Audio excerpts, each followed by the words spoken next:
Ladies and gentlemen, welcome back to the channel, where today's video is going to be a little bit different. Rather than the usual content, I'm going to share with you an article written by Brian May, and not just any article, but a very personal one. It's a handwritten letter he wrote to Freddie Mercury's fans, which was published in the special edition of the Queen Fan Club magazine released after Freddie's passing. Now, I've always found this letter incredibly moving. And so here it is, Brian's letter to the fans. I hope you enjoy. Dear friends, on this occasion, I write on behalf of the three of us, John, Roger, and myself. We've spent countless hours together over the past few weeks, especially these last few days, and we all feel the same way. We could not let this magazine go out without a very special message to you, our wonderful friends. I've never liked the word fans.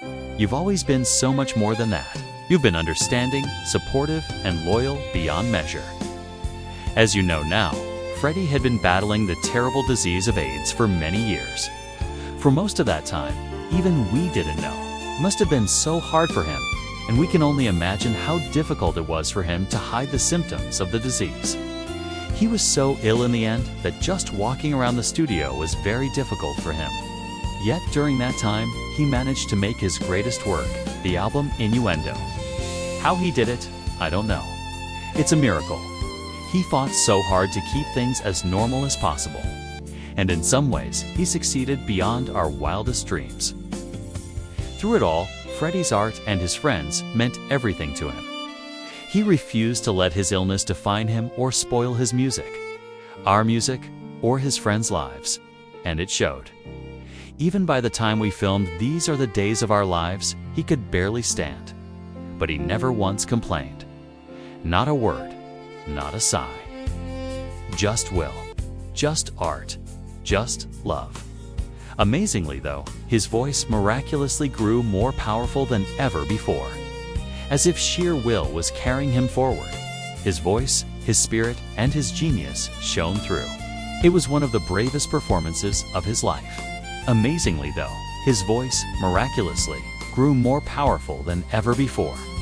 As if sheer will was carrying him forward. His voice, his spirit, and his genius shone through. It was one of the bravest performances of his life. And with that, we went on to finish the video. It was a triumph of the human spirit, a true celebration of the power of love. Freddie never wanted sympathy. What he wanted, and what you gave him, was belief, support, and love. No matter what the vile press says, Freddie had nothing to be ashamed of. He lived his life to the fullest and gave everything to everyone around him.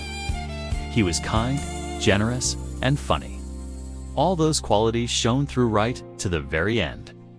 If there is one thing that sustained him through this long battle, it was you. The knowledge that he was loved and that his music was loved. He cherished each and every one of you. The good times, the bad times, the laughter, the tears, the triumphs, and the tragedies. It has been an incredible journey, and what a privilege to have shared it with you. His final announcement, made by his own choice, was intended to help ignorance and fear. This is not something to fear. This is not something to hide. This is real. This is human.